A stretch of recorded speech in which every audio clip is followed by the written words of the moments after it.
Crash Bandicoot existed in an era when no narrative was needed to give you a reason to have fun. Modern day video games, zombie apocalypse, save your kids! Back in the old days, a mad scientist needs a new general for his army, and despite failure after failure, experiments on a Bandicoot wearing trousers, but as the machine wasn't ready, and also he fell in love with a girl Bandicoot yesterday. He malfunctions and now the newly reinvented Crash Bandicooties to escape to a nearby window where he plummets to a broken nose and now has to go after Neocortex to save his one true love. Wait, that doesn't seem very simple enough. Wash up on Insanity Beach and we're straight into the action. There's a strange box. It was the first enemy. The first possible place I could die in the game, and I walked into it. There is bird shit on this window. The strange box contains Aku Aku, an extra hit against enemies, not so much against gravity. Regardless, get past the crabs and turtle and you realize this is one short level in one short game. That took me years to finish. Also, if you don't collect every box, Crash is viciously assaulted with the ones you missed. I'm sure he doesn't mind. He seems like the durable type. Jungle Rollers is very straightforward as well. The most notable parts are skunks that no longer want to be of this world, and the introduction of bonus levels accessible when you collect the 3 faces of evil, or as others may call it, a commitment. Thankfully, Cortex is here to make sure we don't have to worry about that. He's a real bro. I like his forehead. We have to then ascend the Great Gate, which features some funny monkeys, as well as my favorite enemy type, Pushy Pete. No one knows who hired him, nor why he has so many identical brothers, but we can all respect the commitment to family tradition. There's only one other enemy I can say that about, which are boulders. They roll at you. It scares me. And I miss a single box rewarded me with a gem I store in my ear and a ba-da-ba! It feels good to succeed in Crash. Probably won't happen again. Upstream is a very pretty level, introducing both Piranha and Plant, but the most notable aspect for me is that in the bonus room I played out of my mind. This leads into the first boss, Papu Papu. I've been trying to think of a witty comment to say about him. Honestly, I've been racking my brain for quite some time, but in the time it took me to write this sentence, he was already beaten. He's piss baby easy, and I know a thing or two about being a piss baby. Do not take this out of context. Coco, do you want her to join your adventure?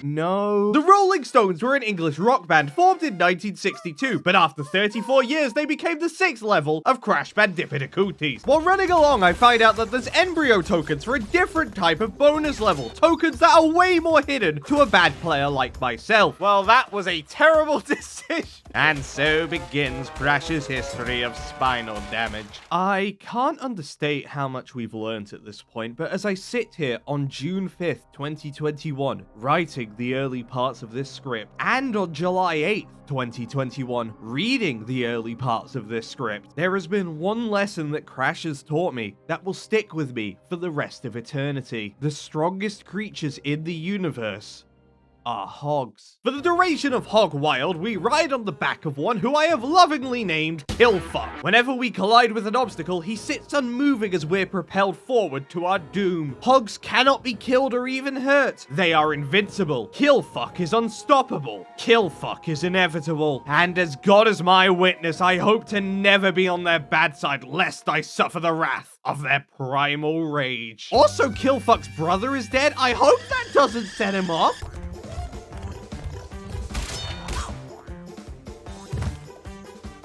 Killfuck! Native Fortress. It gives us the tip the grass is greener on the other side. This is a subtle hint towards 2 things. First, that grass will be the death of me, like everything else in this world. And second, to pay attention to when you can cross over. This is genius level design. And then on the other side, you cross over to the other side.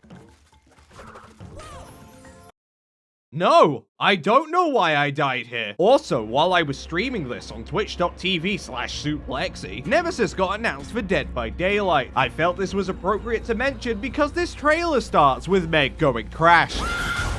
You get it? Thus begins the second island with Up the Creek. Despite a strange under-the-level 1-up and plants on a timer, nothing gets in my way from showing my gaming prowess. You see, I could just start spinning through now. I know what's going on. I'm a god gamer. Don't clip that. I don't want to remember I said that and then that happened.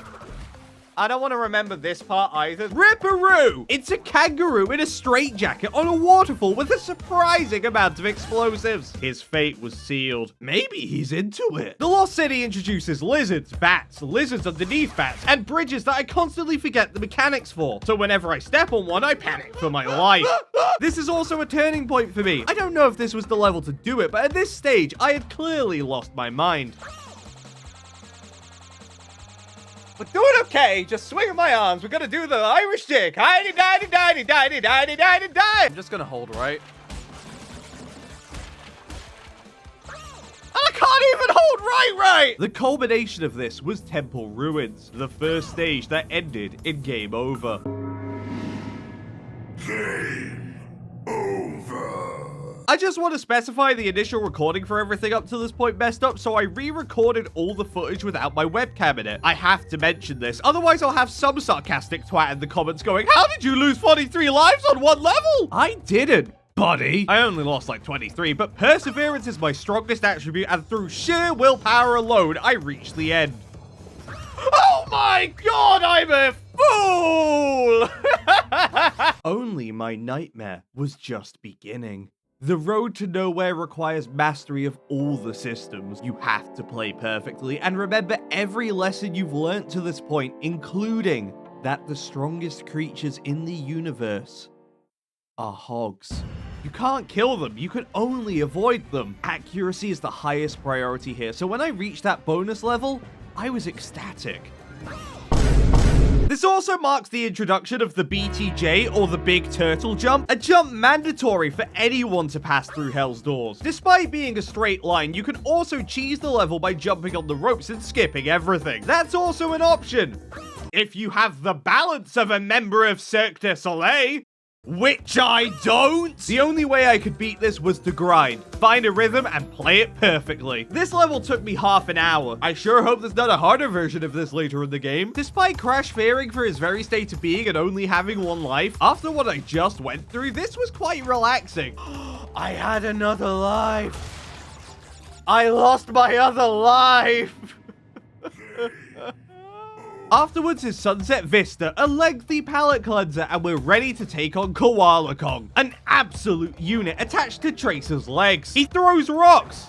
Ah! Honestly, I don't know how we stand a big bang.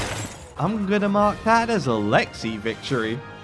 Why did I pause it here? To the third island, Heavy Machinery. Oh, I miss you every day. There's camera drones and some tubes. I really don't know what else to say. It's just a solid platforming challenge. Actually, I did get to my first embryo bonus level. Honestly, I'm surprised at how easy it was. It only took me 8 minutes. Cortex power. You can see them going all in on the factory theme here with loose voltage to watch out for, as well as mafia rats with revolvers. That's my favorite factory aesthetic. After this is the generator room with one of the most obvious secret pathways I've seen in any video game, an iron box leading to a treasure trove of lives. You wanna give me some lives for a little old Lex over here?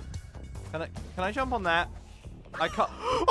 Clearly this was a mad bait that everyone would fall for. I know this because later in the level they do the exact same thing where you think you can skip part of the level, but if you attempt to, well, you look ridiculous. I find it strange that they managed to name a level after my ex. Toxic Waste. I heard in the beta it was even referred to as fuck you, Susan. It's a straight path, but unlike the bridge, which is filled with precision and death, this level features Donkey Kong. But Mafia Donkey Kong. Wow. That's bananas. You may have noticed the theme here, and you'd be right. We're going to take out the leader of the Mafia, Pinstripe Potteroo, or as I call him, Pinstripe Potteroo. He has a Tommy gun, and well, before we got experimented on, our name was Tommy the Troublemaker. That's not me making that up, by the way. You could check the Wikipedia page, was confirmed in an interview that I'm not willing to cite. And if you can't find it, just remember, anyone can edit Wikipedia, and it wasn't me.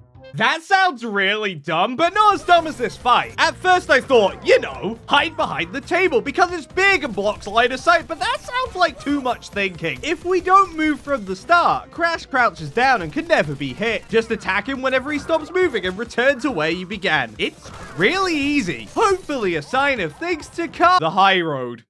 This is the other bridge level. I'm gonna shit my britches. Take the road to nowhere and dial it up from a 10 to an 11 because it's only a little bit harder, but it's still really hard! Deaths are rapid, BTJs are all throughout the level, and hogs go from indestructible to inexplainable. That's not how gravity works. I should know! I'm a victim of it! This is the best bonus level in the game because it's stress relief, which is very useful as you approach the single most stressful part of the game. This is the last checkpoint. Victory is yonder. Okay. I'm actually like shaking a little bit. No! In retrospect, I recognize I was focusing too much on the bigger picture instead of the real issues plaguing this level. For example, this is not how turtles work. Jumping off them and getting that height though, that makes sense. Big turtle jump, BTJ. 30 minutes in and I finished the hardest level in the game according to everyone who played it before me. Being told this, I now realize no one who played this game ever beat this level, because if they did, they'd have warned you about Slippery Climb, so allow me to be the first. Slippery Climb can eat my entire anus raw. And no, I will not add a visual. For free? Pros. Old men are in jail. That's funny. Cons. Fuck these spikes! Some of them are in real awkward places, so if you jump fine in regards to platforms, you still might bonk your skull. Everything is just as precise as the last level, but with no shortcuts. Boxes are in the background windows, the only reason you need to go back there, which definitely ruined my momentum more than once. This all wouldn't be a problem, except for one tiny thing. Oh yeah, the first checkpoint is like the first right 6 miles down the road. It's so far away! There's some birds! I like birds. Honestly, half of my time on this level was just reaching that first checkpoint. After that, the ascension actually didn't feel as bad. Other things to note here are science men being the easiest enemies in the game. Did I forget the word scientist? Science men. Jesus fucking Christ, Lexi. I got a glitched game over where the mask's face wasn't hidden. I'm attracted to his jawline. And because I skipped all those boxes, Crash gets to try this new experimental medical procedure where we kill him.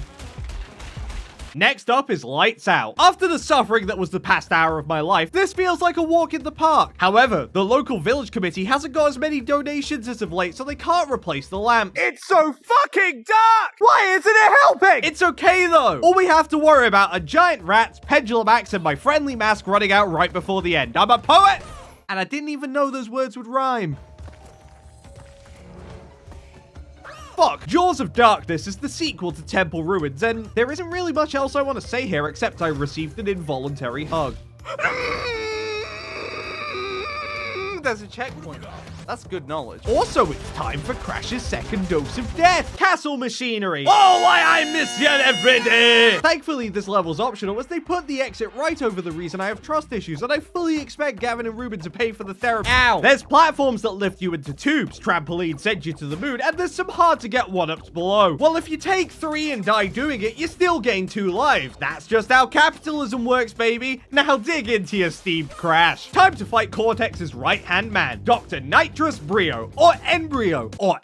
He's got a lot of health, but not really much to show for it. His green potion summons slimes that hurt him, and the purple ones cast invisibility. I'm still alive. Promise. It's a really slow process, but not challenging at all. It's just kind of dull. This is an awful party, and there's only one way to solve that. Jump, jump, jump, jump, way! He's lost his ability to breathe. That's... Uh-oh.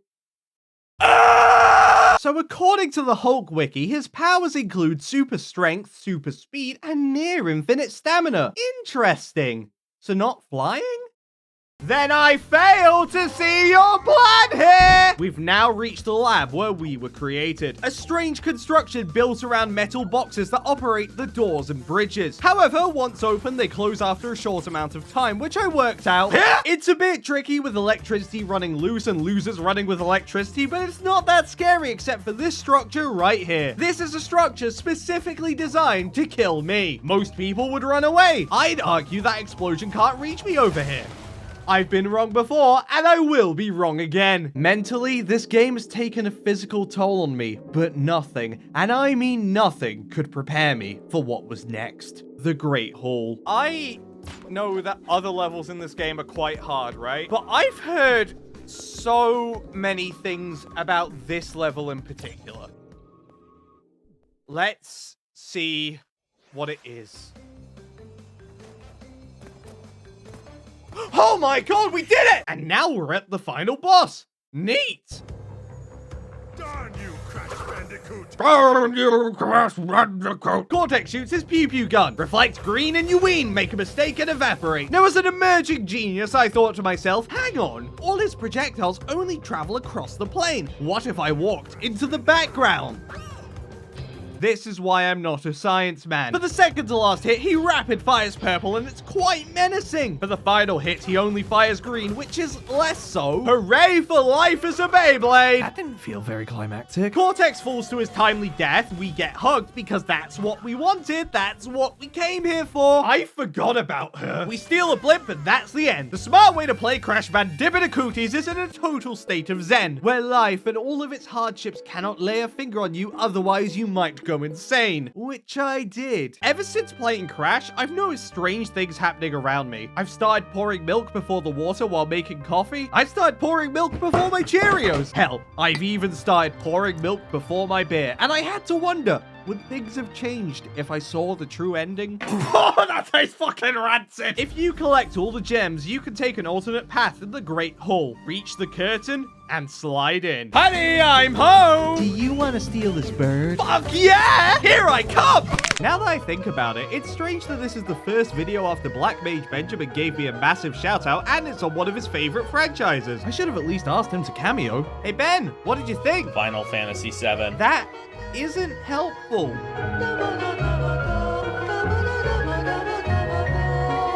7 Final Fantasies.